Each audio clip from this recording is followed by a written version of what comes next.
Les contenus suivants peuvent contenir des éléments qui ne sont pas adaptés à certains publics. La discrétion des spectateurs est conseillée. Quelles seront les conséquences réelles du Covid, comme dans 20 ans? Des jeunes de 20 ans roulent les yeux quand leurs parents parlent de Covid-19. Oui, je pense que ce sera quelque chose comme ça. À l'époque, j'étais à la maison pendant 50 jours, donc je pense que tu peux rester dans ta chambre pendant 1 heure. 50, je suis au 72e jour. C'est sans fin. Ici, en Espagne, je ne sais plus, j'ai arrêté de compter. À la maison depuis le 13 mars. Je me demande quel sera l'impact sur les collèges ou universités. Mon université a mis en ligne toutes ses classes pour les 3 prochains semestres, et la première question qui m'a été posée était: allez-vous réduire les frais de scolarité? Je pense que si ce n'est pas le cas, beaucoup de gens ne pourront pas aller à l'université ou terminer leurs études. Je suis conférencier, et je trouve cela vraiment fascinant. D'une part, les étudiants aiment avoir un campus, pour rencontrer leurs pairs, pour rencontrer des partenaires romantiques, une bibliothèque tranquille, un bel espace vert. Ils aiment les laboratoires en face à face et même les conférences, etc. Plus les étudiants sont jeunes, en général, plus ils semblent avoir du mal à suivre un processus d'apprentissage totalement en ligne, car ils ne sont pas aussi doués pour l'autodidactie qu'un étudiant de 30 ans qui fait sa maîtrise, par exemple. D'un autre côté, cela pourrait rendre l'université beaucoup moins chère. Je suis d'accord, même si je pense, malheureusement, que les tarifs des universités ne baisseront pas tant qu'ils ont la main mise dessus. Je pense que la seule façon pour que cela fonctionne, c'est que les étudiants décident que s'ils font leurs études en ligne, ils iront en masse à l'école la moins chère et obligeront les autres écoles à baisser leurs prix. Dans 100 ans, ils feront des mèmes sur la façon dont les années 20 de chaque siècle ont commencé avec une peste. On se moque d'eux, dans 100 ans ils auront leur propre fléau. Ah ah, les pigeons. Plus d'emplois deviendront à distance à mesure que les employeurs se rendront compte que c'est plus efficace et moins cher. Les bureaux coûtent de l'argent, les gens coûtent plus cher que les bureaux. Une fois que tout est éloigné, les entreprises embauchent les travailleurs les moins chers des autres pays. Ceci, les trajets domicile-travail sont une perte de temps et d'énergie, et c'est horrible pour la santé et l'environnement. Les bureaux des entreprises sont de sombres fosses de maladies où personne ne veut se trouver et qui n'ont d'égal que les zones d'attente des aéroports. Et pourtant, si ces choses disparaissent définitivement, la situation du travailleur américain, à l'exception d'un revenu de base, devient infiniment pire, parce que tout travail qui peut être effectué depuis son pays peut également l'être depuis un pays où les travailleurs ont encore moins de droits qu'ici. Le jeu gagnant est de trouver un emploi où vous êtes sur place une partie du temps, par exemple, 1 jour par semaine, mais où vous pouvez travailler de chez vous quand vous le souhaitez, et d'augmenter progressivement vos jours de travail à domicile. Je crains que davantage d'emplois ne soient transférés à l'étranger dans des pays moins chers, lorsque les employeurs réalisent que les travaux peuvent être effectués à distance. Depuis quelque temps, l'informatique peut se faire à distance. Cependant, les différences de culture et de fuseaux horaires ont fait souffrir les projets. Je suis développeur de logiciels et notre entreprise cherche à faire en sorte que tous les développeurs puissent travailler à distance. Cependant, nous n'envoyons pas de développement à l'étranger car il s'est avéré à maintes reprises que cela posait des problèmes. Déménager dans un quartier agréable, où le coût de la vie est faible, et engranger de l'argent c'est une chose énorme. L'externalisation n'a jamais été aussi efficace que les entreprises l'espéraient. Dans le meilleur des cas, elles finissent par créer une succursale spécialisée dans leur pays d'externalisation, car elles ont toujours besoin de locaux pour assurer la gestion et autres. Ainsi, au lieu d'avoir un groupe de développeurs indiens qui se réunissent le matin avec leur directeur américain, ils ont une succursale indienne avec un directeur local et des développeurs qui ont leur propre projet. Les développeurs indiens n'aiment pas plus travailler la nuit que les développeurs américains, et les bons ne sont pas si désespérés que vous puissiez les forcer à le faire comme vous le pouviez. Il y a des décennies, leur économie technologique est en plein essor, ils sont sur un marché vendeur, comme les développeurs occidentaux. Cela présente l'avantage de couvrir les fuseaux horaires. Si vous êtes un fournisseur de services et que votre service est interrompu pendant la nuit dans l'Ouest, vos studios de l'Est peuvent commencer le dépannage sans avoir à réveiller vos développeurs de l'Ouest, et vice-versa. Très efficace. Les enfants d'aujourd'hui vont payer financièrement pour cela. Les enfants de demain en feront également les frais, tout comme les enfants le font depuis des générations. Regardons les choses en face, les choses ont dégringolé depuis le début des années 90, vous voulez dire au début des années 60. Nous espérons que nous serons mieux préparés à la prochaine pandémie inévitable. Nous ne le ferons pas. Nous finirons par mettre sur pied une bonne organisation d'intervention mondiale, puis elle sera démantelée parce qu'ils ne font rien. Le paradoxe informatique. Quand tout fonctionne, pourquoi on vous paie? Vous ne faites rien de la journée. Quand quelque chose casse, pourquoi on vous paie? Vous auriez dû empêcher cela. Il suffit de brancher le câble du réseau pendant 1 heure, toutes les quelques semaines. Conspiracy, ou les gens qui croient que Covid n'était qu'une conspiration et que les millions de morts n'ont jamais vraiment existé. C'est déjà le cas.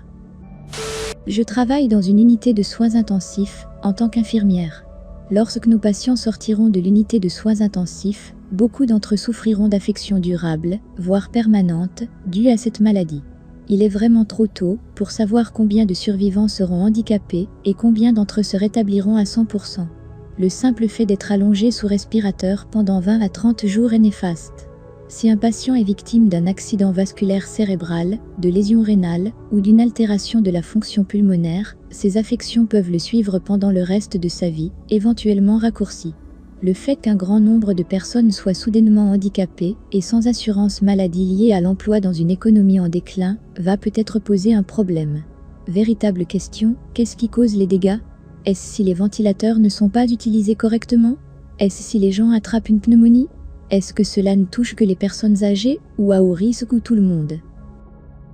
Les ventilateurs en général ont toujours été considérés comme une dernière ressource, car ils sont difficiles à obtenir. Ma mère a eu un cas de statut asthmatique, lol je sais, ce nom, mais signifie essentiellement crise d'asthme, que les médicaments ne touchent pas, il y a 3 ans, et ils nous ont dit que nous devions ventiler en dernier effort pour la sauver. C'est littéralement notre seule ligne de conduite. Elle est restée inconsciente pendant 2 semaines.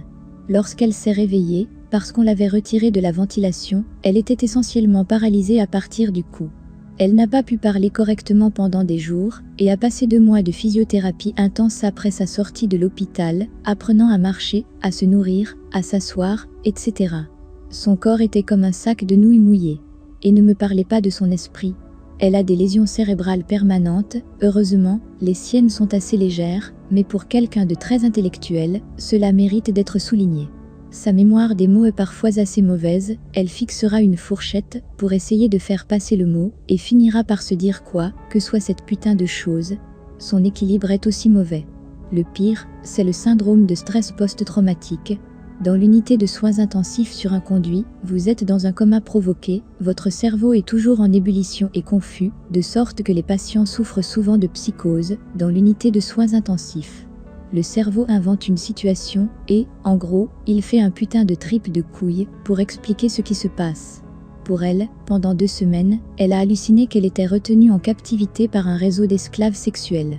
Chaque fois que les infirmières la déplaçaient ou la lavaient, dans son esprit, elle se préparait à recevoir un autre client. Elle ne pouvait pas bouger parce qu'elle était enchaînée au lit. Les voix qu'elle entendait à la télévision s'infiltraient dans l'hallucination et, par conséquent, elle ne peut toujours pas entendre le son de la télévision sans avoir une crise de panique. Sur une note plus légère, elle ressent aussi un amour sincère pour Jeanne Lynch qui est indescriptible, car dans son hallucination, Jeanne l'a sauvée. Être ventilé est difficile, même sans les questions liées au Covid. Nous n'en sommes qu'à 2 mois, donc tout cela n'est que spéculation. Mais le commerce de détail est au bord de la mort depuis des années, et ce sera le dernier clou dans le cercueil pour beaucoup d'entre eux. Bien sûr, les choses rouvrent, mais les gens ne vont pas se bousculer pour remplir les centres commerciaux. Les grands détaillants de vêtements, qui ont un magasin dans chaque centre commercial, pourraient réduire leur nombre à 1 ou 2 par ville. Beaucoup d'emplois ne reviendront pas. De même pour les restaurants, beaucoup de gens, surtout les jeunes, réalisent combien d'argent vous pouvez économiser en cuisinant à la maison. Beaucoup de serveurs ne retrouvent pas leur emploi. Le marasme économique va nécessiter beaucoup de mesures de relance, ce qui signifie que dans 20 ans, les impôts seront exorbitants. Je suis d'accord sur la vente au détail. Je ne suis pas d'accord pour les restaurants, parce que pendant que les gens réalisent combien d'argent vous pouvez économiser, beaucoup en général sont paresseux et se rabattent sur cela. Je pense toujours que les restaurants s'en sortiront bien en tant qu'industrie. Seuls ceux qui avaient le capital pour résister à la tempête. Les petites entreprises et les restaurants familiaux vont avoir du mal à se remettre, si c'est même une possibilité. C'est un fait objectif que certains restaurants ne pourront pas rouvrir après cela. N'y aura-t-il pas beaucoup de nouveaux restaurants dans 1 an ou 2 ? C'est un mauvais moment pour avoir un petit restaurant, mais pas un mauvais moment si vous avez économisé de l'argent et que vous prévoyez d'en ouvrir un plus tard. Les effets de la socialisation des jeunes enfants pendant cette période. À l'âge de 3 ans, 80% du cerveau des enfants est câblé, c'est-à-dire qu'il est développé pour accepter l'amour, jouer, apprendre, etc. À l'âge de 5 ans, 90% de leur cerveau est câblé. Tous les enfants qui manquent 1 an ou plus de socialisation pourraient avoir des conséquences inconnues, liens familiaux forts où ils ont peur de quitter la maison, difficultés à se faire de nouveaux amis, difficultés à se socialiser, dépression ou autres problèmes de santé mentale, plus tard dans la vie. Je sais que les gens pensent que garder leur enfant de 2 ou 3 ans à la maison, même en primaire, n'est pas un problème, mais avoir cette période où ils sont gardés à l'intérieur et ne voir que leurs parents et leurs frères et sœurs va les affecter de manière inconnue dans 20, 30, 40 ans. Je suis d'accord. Mon enfant de 9 ans a maintenant peur de dire bonjour à ses amis d'en face. Exactement. Je suis un administrateur scolaire et je le vois souvent chez les enfants d'âge primaire. Si cela ne dure que 2 ou 3 mois, je ne pense pas que ce sera si mauvais, mais de nombreux parents choisissent de garder leurs enfants à la maison tout l'été. Les écoles parlent de ne pas rouvrir à l'automne. Les conséquences d'une année sans contact social autrement que par la technologie vont être insensées. Les parents ne choisissent pas de garder leurs enfants à la maison pour l'été, le ministère de la Santé de l'État leur dit de fermer les camps. Soit l'un des parents, ou les deux, sont sans emploi et n'ont pas les moyens d'envoyer leurs enfants en colonie de vacances, ou n'en ont pas besoin, puisque quelqu'un sera à la maison pour s'occuper d'eux, ou des deux. Beaucoup de travailleurs essentiels mal payés vont être aigris. À juste titre.